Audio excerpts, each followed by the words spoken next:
কি রান্না করেছো? আজকে দেখো অনেক কিছু রান্না করছি। আজকে তোমার বাবা মাছ নিয়ে আসছে, মাংস নিয়ে আসছে। আজকে টাকি মাছ নিয়ে আসছে, শৈল মাছ, টাকি মাছ।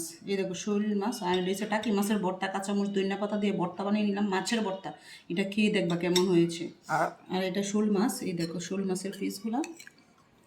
তোমাকে তো বললাম এই শোল মাছ নিয়ে আসছে, বড় সাইজের একটা শোল মাছ। শোল মাছ দিয়ে টমেটো দিয়ে রান্না করছি আজকে, আবার কালকে রান্না করবো আর একটা তরকারি। আর এইদিকে তোমার জন্য চিকেন রান্না করছি। এই দেখো রসুন দিয়ে আলু দিয়ে, কি বড় বড় সাইজের আলুগুলা, আলু দিয়ে চিকেন কষা রান্না করছি। আর এদিকে মাছের মাথা দিয়ে টমেটো দিয়ে টক রান্না করছি, কারণ মাংস খেলে তো একটু টক খেলে ভালো লাগবে, এই জন্য ঘন ঘন করে টক রান্না করছি। আর এদিকে আসো, এদিকে সালাদ বানিয়ে নিলাম, আর সাথে আছে লেবু। তো আজকে খাওয়ার আয়োজনটা অনেক বেশি ছিল।